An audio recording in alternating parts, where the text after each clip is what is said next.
You're listening to Trek FM.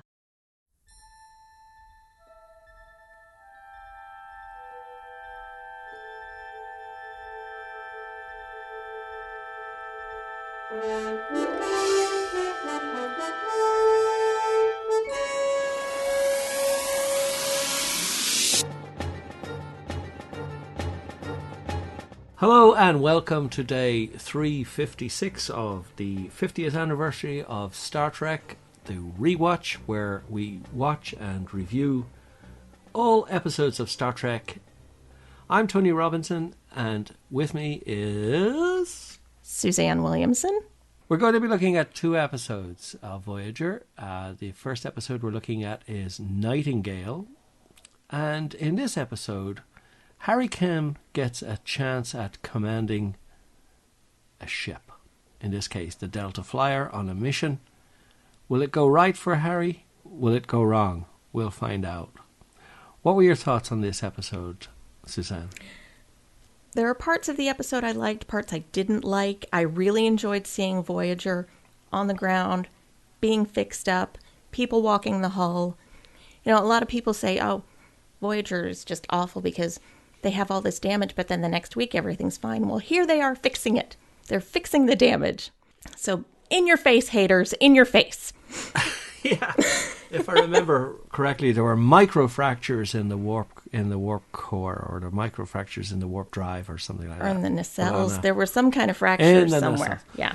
Those fractures, they just crack me up. Sorry, folks. Yeah. So Harry meets a group of people in space who he elects to help because they're being attacked by somebody he doesn't know. He figures they require his help. It's a dilemma. Does he break the Prime Directive? He's got to make command decisions on the spot, and he just decides, right, that's it, we're helping whether they like it or not. This episode kind of made me a little sad because, again, there's a guest performer who we lost this year, just recently, Ron Glass. Who everybody seems to know from Barney Miller. What about Serenity, folks? Serenity! I guess the more mature people who listen to us will know him from Barney Miller, and the up-and-coming mature people will know him from Serenity. When I saw this episode, I was thinking, are these people criminals, trying to get Harry to do something, fooling them as they went along, conning them into saying, no, we're really innocent people, but really they were super criminals escaping from some high security prison. But it turns out they are bona fide passengers, but with a secret. And the secret is Ron Glass's character has developed a cloaking device. And they don't want that cloaking device to fall into enemy hands, or the enemies want to capture it, or the enemies don't want it made commercially available or something. Am I surmising that correctly? I think I am. Yeah. And they want to just get as far away from their enemies as possible, but it's not that easy. No, especially when you have Captain Harry, who's a micromanaging jerk. Harry as captain did not work at all. So it's a learning curve for Harry. He's got to learn how to give orders, stand back, and watch what happens. And trust take people. Responsibility. Yeah. Yeah. And he's getting the wake-up call of his life because he's suddenly realizing for the first time that it's not as easy as it looks. Mm-hmm. He's happy to take orders, but giving is a whole new ballgame. Yeah. I liked the episode primarily for that reason, because it was teaching a lesson to everybody. And I liked the way 7 of 9 stepped up to the plate and put him in his place and said, look, this is what you got to do. Just because you don't like it, you can't beam out. Just because you don't like it, you can't turn off the hologram, the holodeck. You can't walk out of the holodeck if it's all going wrong. This is reality. Almost reminded me of Uhura on the search for Spock when they were stealing the Enterprise. Mm-hmm. So you get 7 of 9 giving Harry a good dressing down, and he snaps to his senses. Yeah. But by this time, he's lost the respect of the crew he's supposed to be commanding, the crew who've elected him their captain. But suddenly it all snaps back into action, and he walks in and takes control. So there's a little bit of trivia in this episode as to why the episode is called Nightingale. They call the ship the Nightingale. It's because they came to the aid of the people who were stranded, and he's referencing Florence Nightingale, who came to the aid of wounded soldiers in the late 19th century. So, were you happy with this episode? I could take or leave this episode. I don't like when Harry gets whiny and complaining he's still an ensign. It's just overplayed. I mean, yes, Harry, you're whiny. You're still an ensign. Get over it. I did enjoy the B-plot of B'Elanna and Icheb's relationship. And yes, I'm doing air quotes, people, relationship. Yes. That just made me giggle. Yes. Other than that, I could do without this episode. What about you, Tony? Take it or leave it. Yeah, well, I always like episodes that have a kind of a message, and the message is, you can be a leader, but you have to do it right. You can take control, but you have to respect those around you, and it was giving off those signals, and I was reading them and thinking, yeah, I like it from that point. Yes, they have to have a B plot, something to underline the whole thing with B'Elanna and Icheb, but that was secondary, and it didn't maybe it didn't even fit into this. But yeah, I thought the lesson for Harry was good, that he would come out stronger at the end. And I like the gravitas of the people playing the passengers, particularly Ron Glass's performance, because it did start off with them giving the impression that they were something other than what they actually were. Doctors. And and so what were they hiding?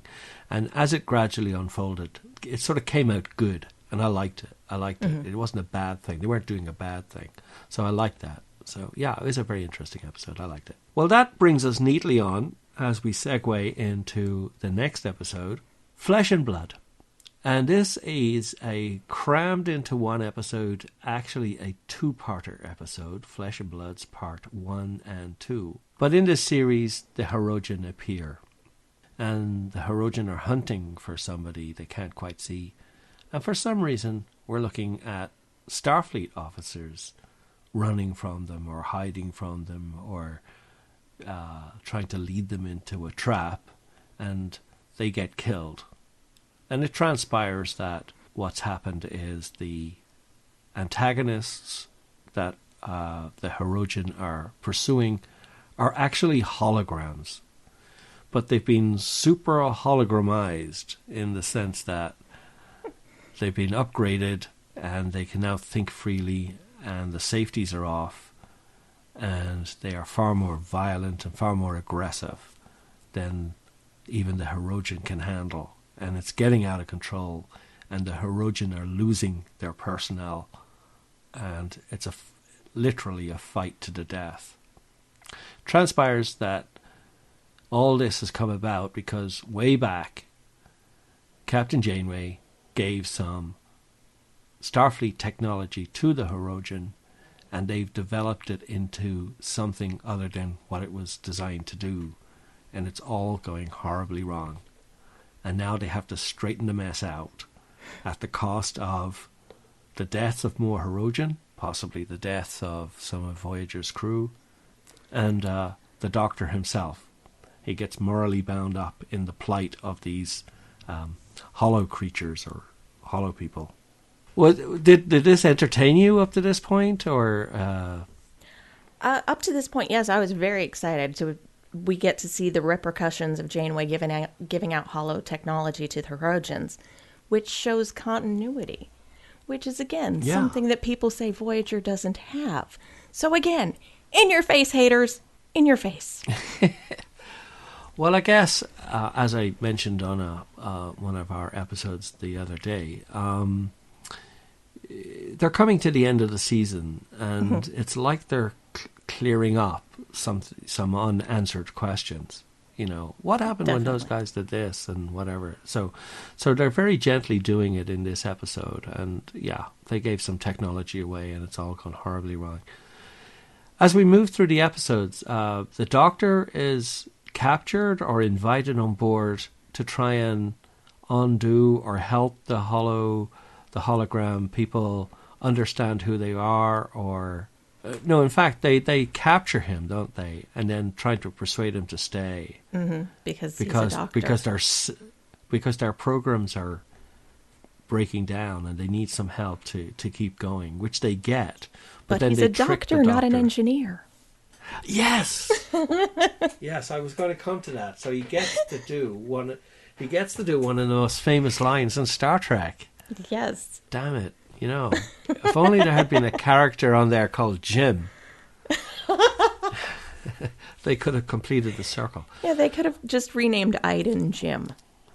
So instead of Iden, Jim. Yeah, we wouldn't have seen that Doctor, not an coming. engineer. Yeah. But again, it's one of these moral dilemmas for the Doctor. He royally screws up. He's ordered by Janeway to get off the ship, or he's off the ship. He wants to help them. He's one of them. He identifies with the holographic people, and Janeway sees it differently. She wants to shut them down because she's actually trying to rescue them. Yes. But she's not trusted because she's an organic. They perceive themselves as slaves, basically, which they're not. Mm-hmm. And Idem sees himself as a God, Jesus type character who's going to set them all free. Yeah. So it moves on with lots of violence, lots of killing, lots of people.